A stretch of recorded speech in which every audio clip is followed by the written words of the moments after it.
सतकोष की परिक्रमा, सतकोष की परिक्रमा, सतकोष की परिक्रमा।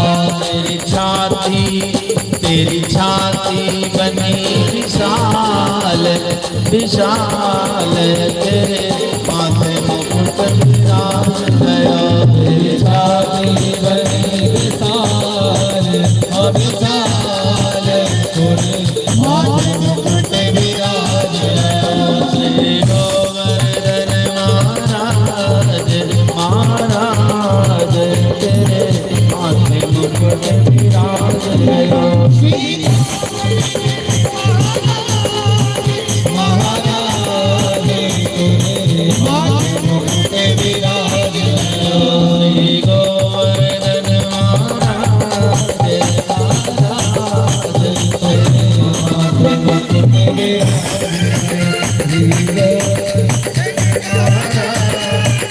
महाराज तेरे माथे मुकुट विराज गया।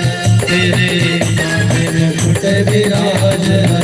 तेरे माथे मुकुट विराज गिरिराज धरणे। सब लोग गिरिराज जी की तलेटी में पहुंचे और सबने पूजन किया, अभिषेक हुआ। और अभिषेक करने के बाद 56 प्रकार के भोग लगाए सबने, और बड़े बड़े कुंडे में, बड़े बड़े ड्रम में खीर, मालपुआ और अनेक प्रकार के भोग लगाए गए। और जैसे ही नैवेद्य लगाया ना, ब्राह्मणों ने मंत्र बोले तुलसी डाल करके, ओम नाभ्यासीदंतरिषगो श्रेष्ठोर्धो हो समवर्तताभ्याम भूम दृश्यः श्रोत्रा तथा लोकाम मगलभयन्ना, और जल छोड़ा। तो ग्वाल वालों ने कहा भैया तेरा भगवान तो आया ही नहीं, तूने तो कहा साक्षात आकर के भोग लगाएंगे।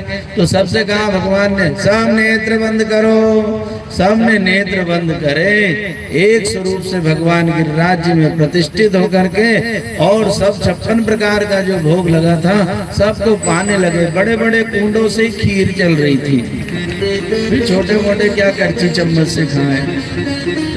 बहुत देर हो गई, सबने आंख मीच रखी। छोटे से एक ग्वाल ने देखा कि देखो तो क्या हो रहा है। देखा तो सब कुंडे से ही मामला चल रहा था।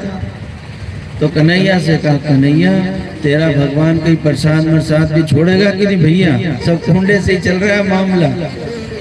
और कन्हैया एक बात और, ये बिल्कुल तेरे जैसा लग रहा है भैया। कन्हैया ने कहा भैया मेरे जैसा लग रहा तो मैं क्या करूं, भगवान तो गिरिराज जी है, वो पा रहे हैं। 56 प्रकार के नैवेद्य और लगाए, खूब पूजन हुआ, सबने दर्शन किया और परिक्रमा करके और फिर से वृंदावन आ गए। और उसी समय इधर इंद्र को पता चला तुम्हारी पूजन कैंसिल हो गई है आज से। क्यों, किसने की? बोले वृंदावन में एक छोटा सा बालक है नंद जी के यहाँ, उसने तुम्हारी पूजन जो है कैंसिल कर दी। किसकी की? तो बोले गिरिराज जी की पूजन आज से शुरू हो गई।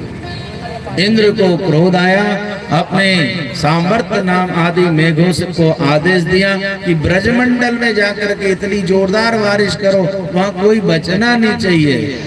बड़े बड़े मेघ जो प्रलय के समय बरसते हैं वो मेघ आए और ब्रजमंडल पे जोरदार बारिश होने लगी।